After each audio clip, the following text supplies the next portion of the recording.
الرحمن الرحیم الحمد للہ رب العالمین والعاقبۃ للمتقین الصلاۃ والسلام علی اشرف الانبیاء والمرسلین سیدنا و مولانا ابی القاسم محمد صلی علی محمد وعلى أهل بيت الطيبين الطاهرين المعصومين المظلومين ولعنة الدائمة على أعدائهم أجمعين من يوم عداوتهم إلى قيام يوم الدين أما بعد فقد قال الرحمن في القرآن بسم الله الرحمن الرحيم من ذا الذي يشفع عنده إلا بإذنه درود پڑھے محمد والے محمد کی ذات پر صلی اللہ محمد عزیز محترم، یقیناً وقت بہت ہو چکا، چند دقائق آپ کی ذمات تمام ہم آپ کے سامنے توسل شفاعت کے موضوع اور مقام معصومین کے عنوان سے چند چیزیں پیش کر رہے تھے۔ جتنی بھی دعائیں مکتب اہل بیت سے آئی ہیں یا ان کی جو زیارات ہیں، ہم جب انہیں غور کرتے ہیں تو ان میں توسل بھی ملتا ہے، ہمیں شفاعت بھی ملتی ہے، اور یہ سبق ملتا ہے کہ یہ زمین اور آسمان اگر باقی ہے تو معصومین کے صدقے بھی باقی ہے۔ اہل سنت کے مشہور و معروف عالم علامہ فخر الدین الرازی علیہ الرحمہ نے لکھا کہ جب نبی کریم محمد مصطفیٰ احمد مجتبیٰ صلی اللہ علیہ وآلہ وسلم اللہم صلی علی محمد وآل محمد کی وفات کا وقت قریب آیا تو زمین اللہ سے یہ پکارنے لگی، پکار کر فریاد کرنے لگی، اے خالق مجھ پر کئی گناہگار لوگ چلتے ہیں، لیکن کیونکہ میں باقی ہوں مجھ پر انبیاء چلا کرتے تھے، مجھ پر رسول چلا کرتے تھے، اب آپ آخری نبی ہیں، آپ جا رہے ہیں، اس کے بعد کیا فقط گناہگار چلیں گے؟ تو آواز قدرت آئی، اے زمین اب تک تو رسول خدا چل رہے تھے اسی لیے تم باقی تھی، اور قیامت تک اللہ انہی کی ذریت میں ایسے افراد کو باقی رکھے گا جن کی فکر سوچ رسول جیسی ہوگی۔ اسی لیے نبی مکرم نے فرمایا جس طریقے سے ستارے اہل آسمان کے لیے امان ہیں ویسے ہی میرے اہل بیت اہل زمین کے لیے امان ہیں۔ فقط اتنا ہی نہیں، امام کی دعا میں ایک جملہ ہے، اس پہ اگر غور کریں تو ہمیں معلوم ہوتا ہے کہ معصومین کا مقام کیا ہے جسے عام آدمی سمجھ نہیں سکتا۔ کیا این سبب المتصل بین الارض والسماء، کہاں ہے وہ امام زمانہ امام مہدی، کہاں ہیں آپ کہ آپ سبب متصل ہے زمین اور آسمان کے درمیان؟ کیا مطلب؟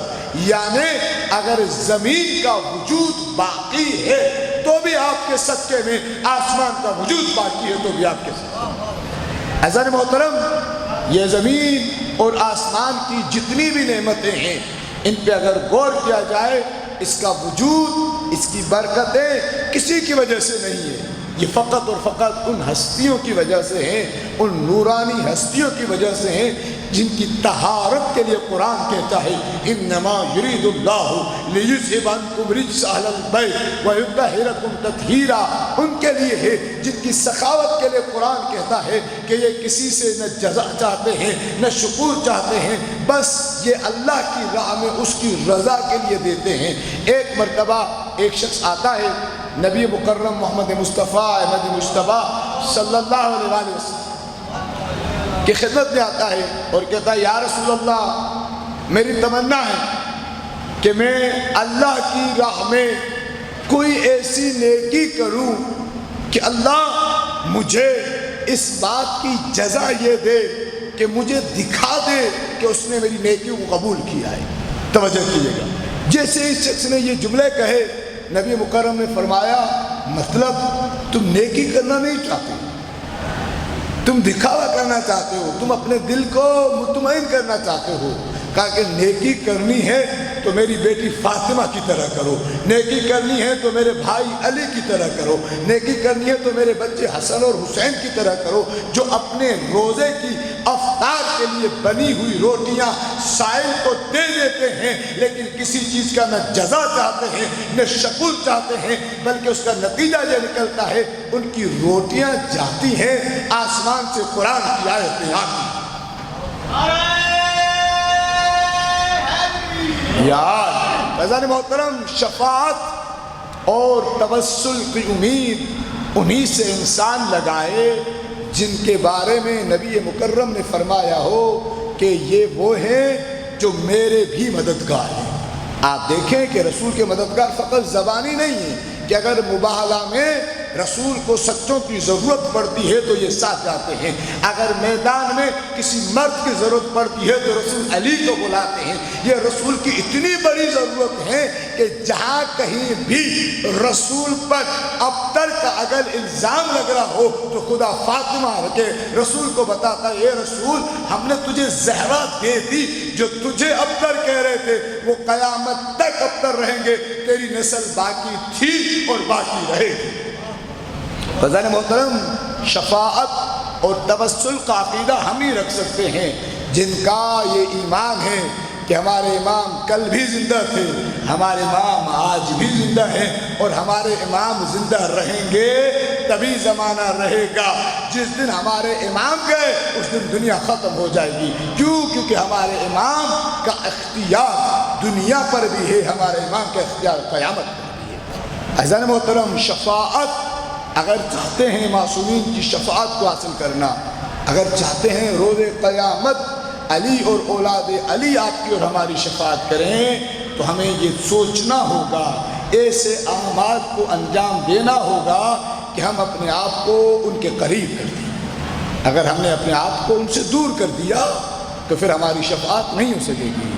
ایک مرتبہ رسول خدا تشریف فرما ہے، توجہ کیجیے گا، آپ کی توجہات کا طالب ہوں، رسول خدا تشریف فرما ہے، ایک شخص آتا ہے اور آ کر دور بیٹھ جاتا ہے۔ نبی نے کہا تم جب بھی آتے ہو میرے قریب آ کے بیٹھتے ہو، آج دور کیوں بیٹھے؟ اس نے کہا یا رسول اللہ میں آپ کے قریب بیٹھنا چاہتا ہوں، یہ آپ نے اپنے ساتھ غریب مسکین لوگ بٹھائے ہوئے ہیں، میرا معاشرے میں ایک مقام ہے، میں ان کے ساتھ نہیں بیٹھ سکتا۔ جیسے ہی اس شخص نے یہ لب کشائی کی تو نبی نے فرمایا اے میرے بھائی، اب دیکھیں نبی کا کسی کی اصلاح کرنے کا انداز دیکھیں، اور پھر ہم اپنے آپ سے پوچھیں کہ ہم اگر کسی کی اصلاح کرتے ہیں تو کیسے کرتے ہیں؟ نبی نے کہا میرے بھائی تم جو اس غریب سے دور ہو کے بیٹھے ہو، کیا اس لیے بیٹھے ہو کہ اس کی غریبی تمہارے گلے میں آ جائے گی، یا اس لیے دور ہو کے بیٹھے ہو کہ اس کی تمہاری امیری اس کے پاس چلی جائے گی؟ نبی مکرم نے کچھ نہیں بولا، صرف اس کے ضمیر سے سوالات کیے، کہا کہ کیا وہ خدا جس نے تجھے امیر کیا ہے وہ اس کو امیر نہیں کر سکتا؟ جس نے اسے غریب کیا ہے کیا تمہیں غریب نہیں کر سکتا؟ جب نبی مکرم نے توجہات کیجیے گا، جب نبی مکرم نے اتنے سوالات کیے اس کے ضمیر سے تو یہ رونے لگتا ہے، کہتا ہے یا رسول اللہ میں معافی مانگنا چاہتا ہوں۔ نبی نے کہا مجھ سے معافی نہیں مانگو، اس سے معافی مانگو جس کے دل کو تم نے دکھایا ہے۔ کہتا ہے اے شخص توجہ کیجیے گا، اے شخص میں تجھ سے معافی مانگتا ہوں اور میں اپنی خطا کا ازالہ یوں کرتا ہوں کہ جتنی بھی میرے پاس دولت ہے اس کا آدھا حصہ میں تمہیں دے دیتا ہوں۔ وہ کہتا ہے یا رسول اللہ مجھے قبول نہیں۔ وہ کہتا ہے یا رسول اللہ میں اس کو پوری دولت دیتا ہوں، توجہ کیجیے گا، میں اس کو پوری دولت دیتا ہوں، اس کو بولے مجھے معاف کریں تو یہ کہتا ہے یا رسول اللہ میں آپ کی محبت میں آپ کے حکم کے مطابق اس کو معاف کر دیتا ہوں کیونکہ اس نے مجھ سے معافی مانگی ہے، لیکن مجھے اس کی دولت نہیں چاہیے۔ تو نبی مکرم نے کہا کیوں نہیں چاہیے تمہیں دولت؟ کہا اگر تمہیں ضرورت نہیں ہے۔ اس نے کہا یا رسول اللہ مجھے ضرورت ہے بھی صحیح لیکن نہیں چاہیے۔ پوچھا کیوں؟ کہ اس لیے یا رسول اللہ وہ دولت جو آپ سے دور کر دے اس سے وہ غریبی بہتر ہے جو آپ کے قریب کر دے۔ فیضان محترم، شفاعت اور توسل اگر کرنا ہے تو سب سے پہلا حق یہ ہے کہ کوئی مومن آپ سے ناراض نہیں ہونا چاہیے۔ امام نے فرمایا کہ اللہ تعالیٰ غفور و رحیم ہے، تمہارے گناہوں کو معاف کر دے گا۔ کون سے حقوق کو؟ جو اللہ کے حق ہے، لیکن اگر تمہاری گردن پر کسی بندے کا حق ہے پہلے اس حق کو ادا کرو۔ آپ دیکھ لیں اہل بیت کی سیرت کو، امام نے فرمایا کہ اگر کسی پوری بستی میں ہمارا چاہنے والا ایک ہو، باقی سب غیر ہو، ان سے پوچھا جائے اس پوری بستی میں امانت دار کون ہے، تو سب کہیں ایک ہے لیکن وہ علی کا چاہنے والا ہے۔ تو مولا نے فرمایا تم ہماری ذات کے لیے کونوا لنا زینا ولا تکونوا لنا شینا، ہمارے لیے باعث عزت بنے، باعث رسوائی نہ بنے۔ ایسا نہ ہو کوئی تمہیں دیکھ کے کہے کہ یہ علی کے شیعہ ہے، یہ حسین کے عزادار ہے۔ میں آپ کی بات کو مکمل کر رہا ہوں کہ یاد رکھیں، یہ محرم، یہ ایام عزا، یہ حسین ابن علی کی فتح کا اعلان کرتے ہوئے نظر آتے ہیں۔ آپ دیکھیں پورا سال یزیدی جتنی بھی کوشش کر کے یزیدیت کا بیج بوتے ہیں، ان 10 دن میں ایسا ہو جاتا ہے کہ ہر طرف سے حسین ابن علی کی کامیابی کی آوازیں آتی ہیں۔ آپ دیکھیں کتنا بھی خرچ ہوتا ہے، کتنے لوگ درہموں، دیناروں، ڈالر خرچ کرتے ہیں، کس چیز کے لیے؟ کہ ماتم ختم ہو جائے، عزاداری ختم ہو جائے۔ جو خرچ کرتے تھے وہ ختم ہو گئے، ماتم آج بھی ہے، ماتم کل بھی رہے گا، ماتم ہوتا رہے گا۔ تو آپ زندہ آباد، زندہ آباد، مردہ آباد، مردہ آباد، یا علی یا علی یا علی مدد حق ہے۔ ہر عزادار چاہے وہ کسی بھی بستی کا، کسی بھی شہر کا، کسی بھی گاؤں کا رہنے والا ہو، وہ حسین ابن علی کی کامیابی کا اعلان کرتا ہوا نظر آ رہا ہے۔ آپ دیکھیں جب بھی کسی کو چوٹ لگتی ہے، توجہ کیجیے گا میں بات کو مکمل کر رہا ہوں، جب بھی کسی کو چوٹ لگتی ہے تو اس کا دشمن خوش ہوتا ہے کہ میرے دشمن کو چوٹ لگتی ہے۔ یہ ماتم کتنی عظیم عبادت ہے۔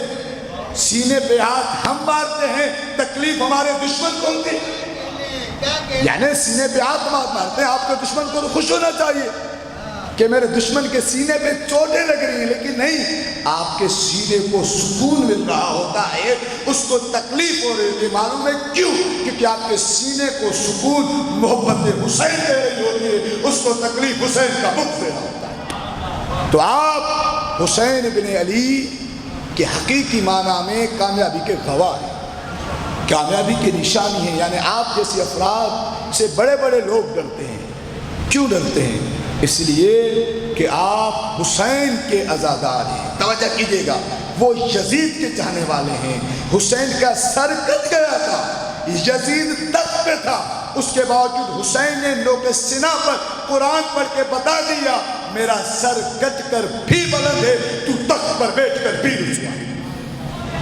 جب یزید کے سامنے مختلف چیزیں آئیں، یزید کے سامنے جب مختلف چیزیں آتی تھی اور وہ مختلف چیزوں پر مختلف باتیں کرتا تھا، 9 محرم کی شب لگ گئی، آپ کی توجہات میری طرف رہے، میں بات کو ختم کر رہا ہوں۔ جیسے یزید کے سامنے شہزادہ علی اکبر کا سر آیا تو یزید نے ایک سوال کیا، یہ کس کا سر ہے؟ تو سب نے بولا یہ حسین کے بیٹے علی کا سر ہے۔ کہا کہ حسین سے پہلے قتل کیے گئے تھے یا بعد میں؟ تو سب نے کہا یہ حسین سے پہلے قتل کیے گئے تھے۔ سنیے گا جملہ شہزادے کی مصیبت کا، یزید جیسا سن دل، یزید جیسا پتھر دل شخص بھی اپنے تخت سے اٹھتا ہے، کہتا ہے تم تو کہتے ہو ہم نے حسین کو 13 ضربوں سے مارا ہے، بتاؤ جس باپ کا ایسا جوان بیٹا مارا جائے اسے مارنے کی ضرورت کہاں پڑتی ہے؟ وہ تو جیتے جی مر جاتا ہے، اسے مارنے کی ضرورت نہیں پڑتی۔ ہاں عزادارو، جب علی اکبر کا سر نوکے سینہ پہ بلند ہوا تھا۔ شام کی وہ عورتیں جو بیویوں کو پتھر مارنے آئی تھی، وہ اب اکبر کے سر کو دیکھ کے ایک جملہ کہتی ہیں، کاش اس کی ماں اس سے پہلے مر گئی ہو، اس نے بیٹے کو قتل ہوتے ہوئے نہ دیکھا ہو۔ عزادار علی اکبر تھے کیا؟ اکبر علی کا نام، نبی کی صورت، فاطمہ کی عمر، جب یہ تینوں چیزیں ملتی ہیں تو علی اکبر بنتے ہیں۔ وہ اکبر جو اس کو فاطمہ کی بیٹی نے برقعوں میں پالا تھا، جسے زمانے کی بد نظروں سے بچا کے رکھا تھا۔ امام سجاد فرماتے ہیں جب بھائی اکبر کا بچپنا ہوتا تھا اور مدینے کی گلیوں میں اکبر جب چلا کرتے تھے، بابا پپی کو رو کے کہتے تھے، زینب بہن دیکھو نانا ایسے چلا کرتے تھے۔ جب اکبر بولتے تھے کہتے تھے، زینب دیکھو نانا ایسے بولتے تھے۔ علی اکبر آئے کربلا میں، حسین ابن علی نے اپنی فتح کا اعلان اکبر کی آذان سے کروایا۔ معلوم ہے کیوں؟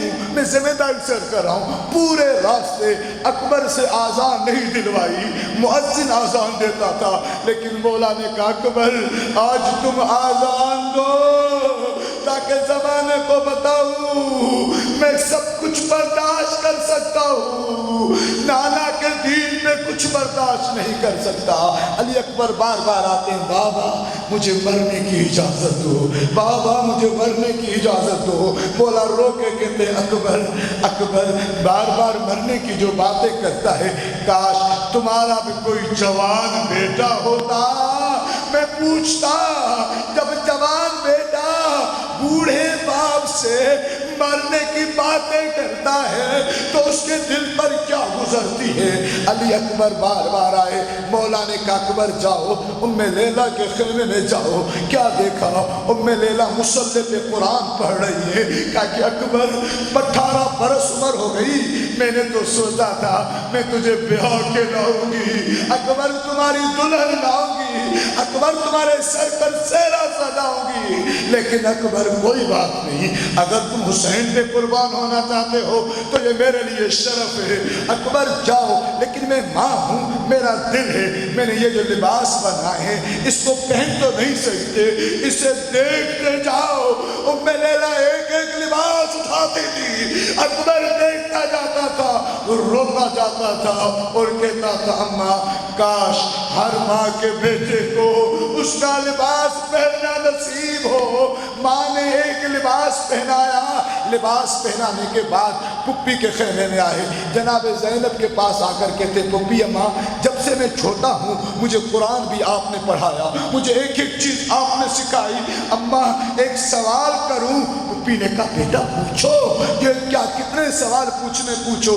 کہا کہ اماں سوال ہی ہے، آپ افضل ہیں یا دادی زہرا افضل ہیں، یہ سوال کرنا تھا۔ بی بی زینب تڑپ کے کہتی ہیں بیٹا میں زہرا کی کنیز ہوں، جیسے ہی کہا نا میں زہرا کی کنیز ہوں، اکبر تڑپ کے کہتے اللہ پھر اس کنیز کے بیٹے کو زہرا کے بیٹے پر قربان کر دے۔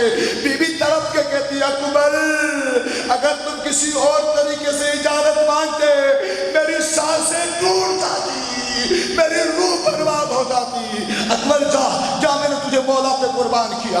اکبر آئے، بی بی ام لیلہ نے امام حسین کے سامنے ہاتھوں کو جوڑ کے کہا سید و سردار میں اکبر کو جانے سے نہیں روک رہی، میں نے لباس پہنایا ہے، اکبر کے سر پر امامہ آپ باندھیں، امام ہمیشہ باپ باندھتا ہے ماں نہیں باندھتی۔ مولا نے کہا ام لیلہ میں باندھنے کے لیے تیار ہوں۔ رونے والوں سنیے گا جملہ، اکبر کون؟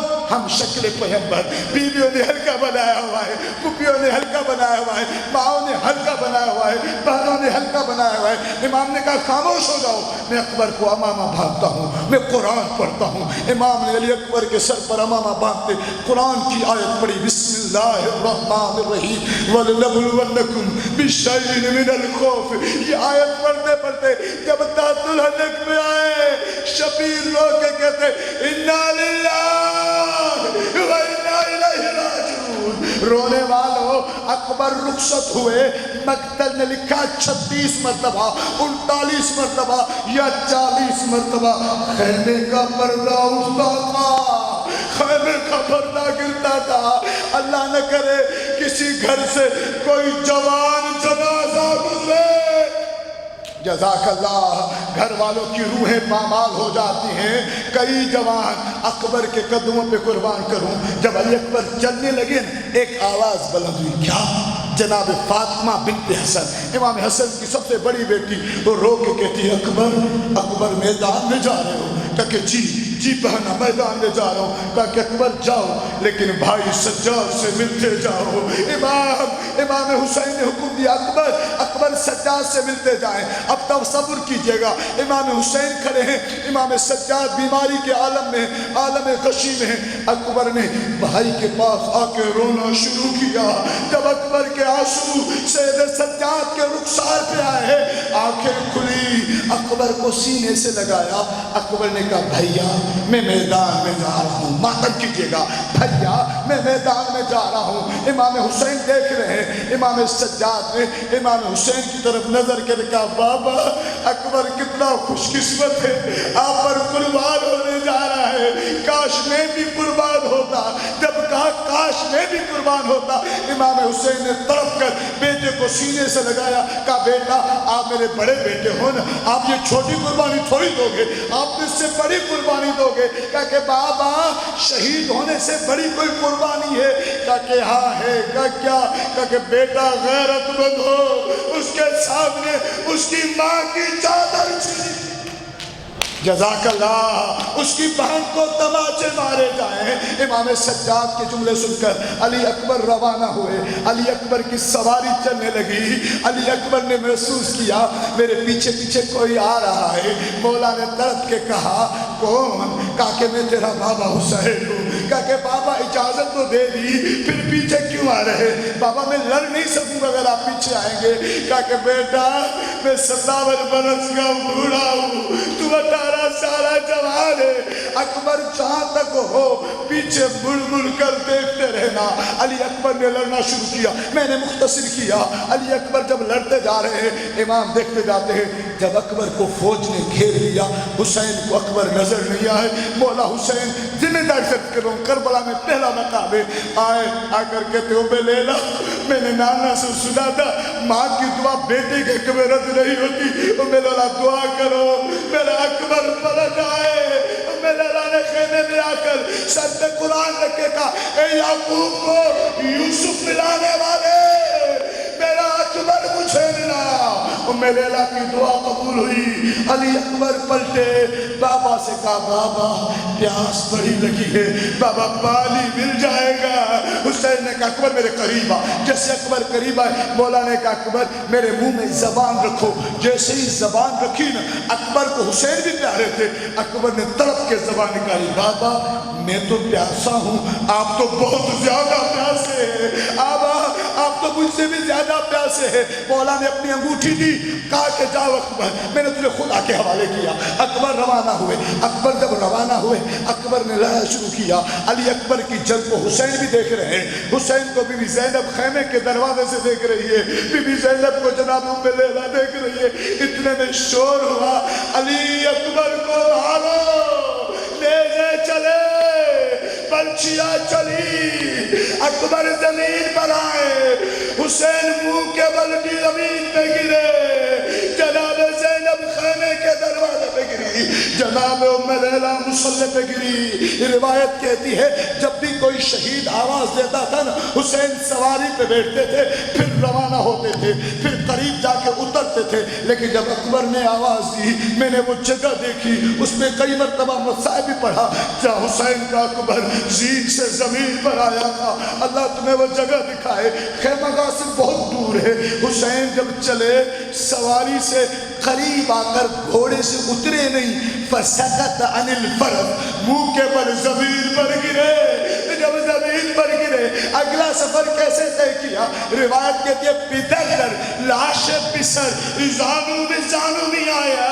حسین اکبر کے جنازے پر ایسے پہنچے جیسے چند مہینے کا بچہ ماں کے بلانے پہ پہنچتا ہے. حسین پہنچے، اکبر نے سینے پہ ہاتھ رکھا ہوا تھا، کہا کہ بیٹا میں علی کا بیٹا ہوں، میں نے بطول کا دودھ پیا ہے، بیٹا اپنے سینے سے ہاتھ ہٹاؤ. مولا نے ہاتھ کو ہٹایا. اب جو دیکھا بچی ٹوٹی ہوئی ہے، بچی کے ٹوٹے ہوئے پھل کو امام نے دیکھا، رو کر کہا نانا دیکھو میرے آنکھوں پہ پٹی نہیں باندھی، بچی نکالی.